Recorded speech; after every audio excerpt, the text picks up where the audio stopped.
তো মানে 22-23 একই ছিল। অনেকবারই চেষ্টা চলছিল যে আমরা একটা শো করি যাতে একসঙ্গে কাজ করতে পারি।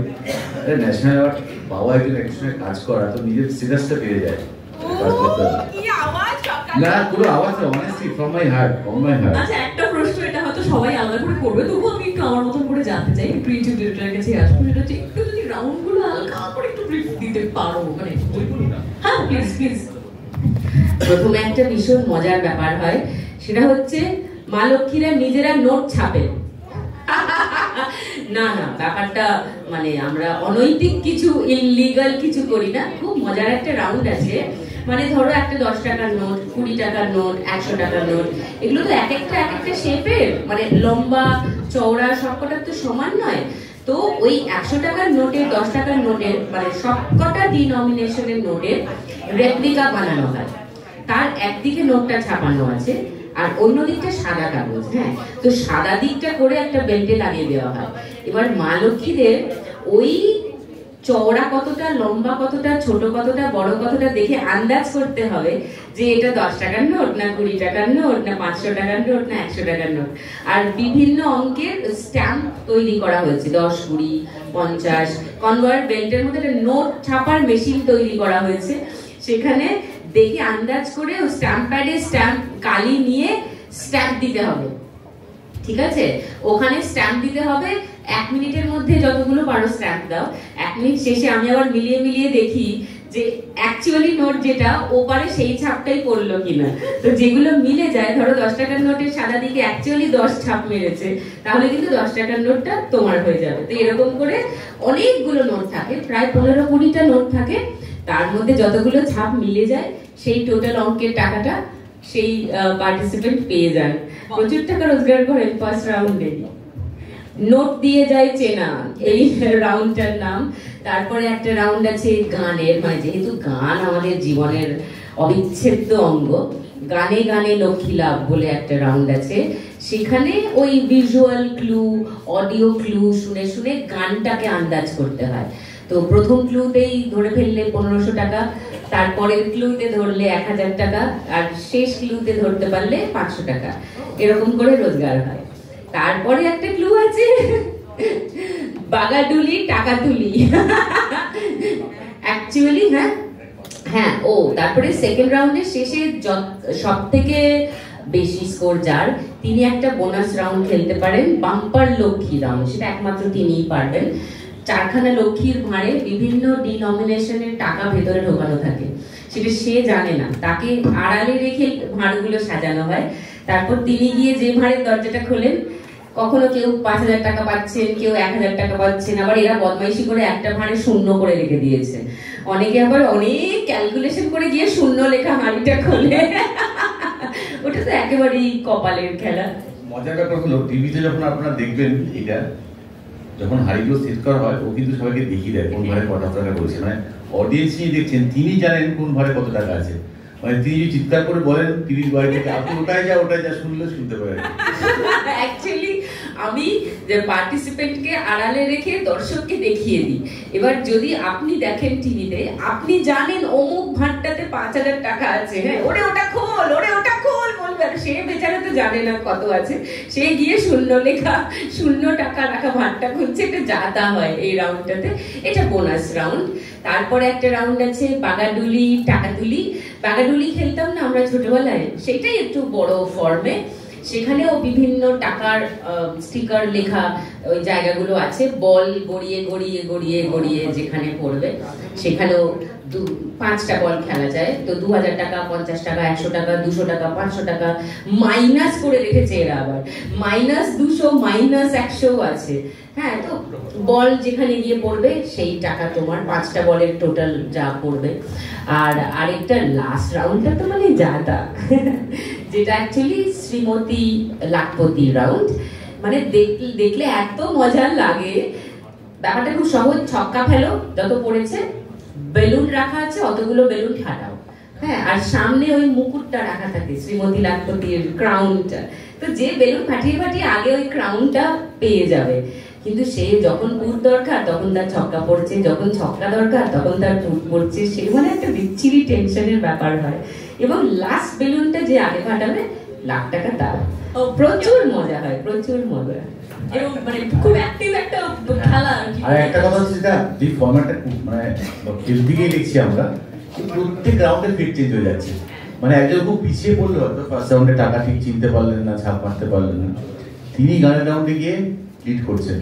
আবার বাগাতুরি রাউন্ডে যখন আমরা আসছি থার্ড ওয়ান সে বাকিদের একটু বুঝে দুটো 2000 পেয়ে যাচ্ছে, 4000 টাকা পেয়ে যাচ্ছে, তো বাকির থেকে এগিয়ে যাচ্ছে। এই ওভার পাওয়ারটা চলতেই থাকছে throughout the show throughout the format. আর শেষ পার্টটায় যেটা খুব ভালো আমরা ভাবতে পেরেছি বলে আমাদের মনে হয়, এই যে লাস্ট যখন দুজন খেলছেন তখন একটা অ্যামাউন্ট ডিসাইড করা হয়।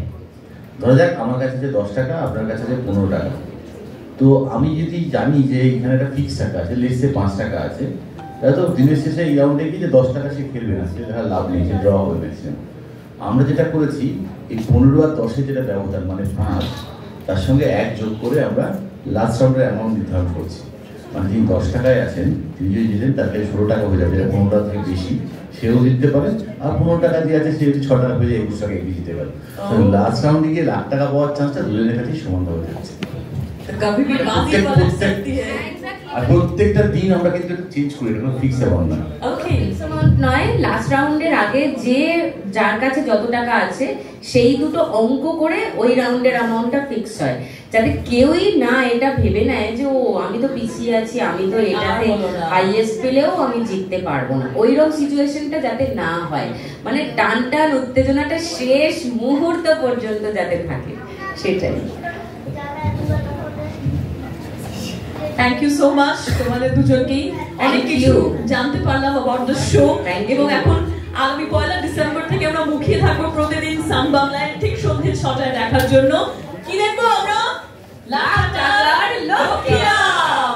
তার কারণ আমাকে প্রচুর দর্শক মানে ছবির প্রমোশনে হোক, বিভিন্ন আমার বিনোদিনী অপেরার শো দেখতে যারা আসেন রেগুলার, ভীষণ নালিশ শুনতে হয় আমাকে, তোমাকে টিভিতে কেন দেখতে পাই না, টিভিতে কেন দেখতে পাই না, টিভিতে কেন দেখতে পাই না। কারণ বহু মানুষ তো আছেন যারা বাড়ির বাইরে গিয়ে থিয়েটারের শো বা সিনেমা হলে গিয়ে সিনেমা দেখতে পারেন না, তাদের কাছে টেলিভিশনটাই টোটাল এন্টারটেনমেন্টের সূত্র, এবং সেটা অনেকটা বড় সংখ্যক দর্শকের। তাই আমি খুব বলা হলো শোটা নিয়ে যে প্রত্যেকে মানে একজন করে লক্ষ্মী 1 লক্ষ টাকা পাবেন, ঠিক। যে লক্ষ্মীরা খেলতে আসবেন কেউ খালি হাতে ফিরবেন না, ঠিক। লক্ষ্মীদের স্বপ্ন পূরণ হবে, যারা 1 লক্ষ টাকায় আমরা প্রত্যেকটা বিষয় যখন শুরু করি আমরা প্রথমে জিজ্ঞেস করি 1 লক্ষ টাকা পেলে আপনি কি স্বপ্ন পূরণ করবেন। অনেকেই বলে যে 1 লক্ষ টাকা কি করা যাবে, কিন্তু অনেকেই বলে এই 1 লক্ষ টাকা পেলে তার জীবনের চাকাটা ঘুরে যেতে পারে। কয়েকটা উদাহরণ এই মুহূর্তে যেটা মনে পড়ছে, এক মহিলা যিনি শাড়ি ব্যবসা করেন, বোলপুর থেকে এসেছিলেন। তো উনি সোনাঝুরির হাটে শাড়ি নিয়ে যান। তো ওনার বক্তব্য ছিল আমি তো কতবার আমি 2 বস্তা বা 3টে ব্যাগে করে একটা সাইকেলে করে শাড়ি নিয়ে যেতে পারি, যদি 1 লক্ষ টাকা পাই আমি প্রথমে একটা স্কুটি কিনবো, করে আমি বেশি শাড়ি নিয়ে যাবো, আমার ছেলেকে ভালো স্কুলে পড়াবো, আমার স্বামী যে এত পরিশ্রম করছে সংসারের জন্য তার কষ্টের জন্য লাঘব করবো। তো স্বপ্নের যে কত রকম মাত্রা, কত রকম হেরফের, সেটা আমরা এই কদিন এই সময় শুটিং করতে গিয়ে বুঝতে পেরেছি।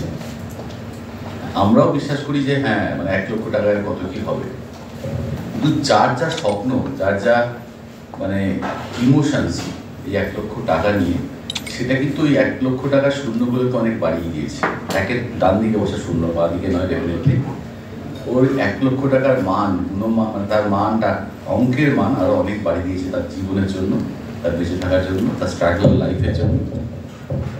তো এই স্বপ্ন পূরণ করতে করতে আমাদের যে ফরম্যাটটা শোয়ের, তাতে সবাই সবকিছু পাবে, ঠিক আছে, যে একজনই 1 লক্ষ টাকা পাবে, বাকিরা যেরকম খেলছেন সেই যা উপার্জন করছেন বাড়ি নিয়ে যাবে। তো এটা হতে হতে হঠাৎই এমন একটা ঘটনা ঘটলো আমাদের সাথে, আমরা জানতাম না এটা আমাদের ফরম্যাটে থাকবে, বা আমরা ভাবিও নি আগে কেউ, এটা কোনো প্ল্যান ছিল না আমাদের কন্টেন্টে। হঠাৎ করে ঘটলো যে আমরা ভাবলাম যে আমরা যদি স্পেশাল এপিসোড প্ল্যান করবো, যেখানে কিছু স্পেশাল মানুষজনকে ডাকবো, তাদেরকে রিকোয়েস্ট করবো যে আপনার তো 1 লাখ টাকায় স্বপ্ন পূরণের মতো হওয়ার কিছু নেই, অলমোস্ট আপনি যে স্বপ্নগুলো দেখেন সেগুলো এর থেকে অনেক দামি স্বপ্ন। তো আপনি যদি 1 লাখ টাকা থেকে কিছু শতাংশ টাকা যদি এই লক্ষ্মীদের দেন, যে লক্ষ্মীর হাজব্যান্ড লাস্ট 6 মাস ধরে শুয়ে আছে, তার কাছে তার গয়না বন্ধক দেওয়া হয়ে গেছে, বাড়ি বন্ধক দেওয়া বাকি আছে, সে সব কিছু উজাড় করে দিচ্ছে তার স্বামী যাতে ফিরে আসে জীবনে, এমন একটা অ্যাক্সিডেন্ট হয়েছিল, তারপর থেকে মেরুদণ্ডে চোট লাগে এবং শয্যাশায়ী, এবং তিনি যেদিন খেলতে এসেছেন বলছেন যে স্বামীর বেডশোর হয়ে গেছে, নিজে তাকে পরিষ্কার করিয়ে রেখে এসেছেন এবং খেলে এখান থেকে গিয়ে আবার তাকে পরিষ্কার করাবে, কারণ তাদের নার্স বা আয়া রাখার কোনো ক্ষমতা নেই, বাড়িতে আর কেউ নেই যে ওই হাজব্যান্ডের প্রপার শুশ্রূষাটা করতে পারবে। তো এইটা আমাদের এই চোখাচোখি হওয়া কিছু হয় না বলা কথা, হ্যাঁ তাহলে এটা হোক। এবং আমরা যেটা করলাম তারপরে সে সারাটা পেলাম, আমরা তারপর আরও দুখানা এরকম স্পেশাল পর্ব শুট করতে পেরেছি এখনো পর্যন্ত, যেগুলো শুটিং হয়েছে। এবং সেখানে আমরা যেটা ফরম্যাটে ভেবেছিলাম যে যিনি 1 লক্ষ টাকা জিতবেন তিনি তার অর্ধেক শতাংশ বা যাই হোক তার যেটা মনে হবে সেটা তিনি নিয়ে যাবেন। লক্ষ্মীর জন্য আমরা একটা লক্ষ্মী ব্যাংক তৈরি করবো। তিনি হয়তো 3,000 টাকা, 4,000 টাকা, 10,000 টাকা, 12,000 টাকা জিতেছেন, কিন্তু সেটা তার জন্য এনাফ নয়। তিনি 1 লক্ষ টাকা পাননি, তাকে কীভাবে আমরা সাহায্য করতে পারি ভেবে আমরা লক্ষ্মী ব্যাংকের কথা মাথায় আসি।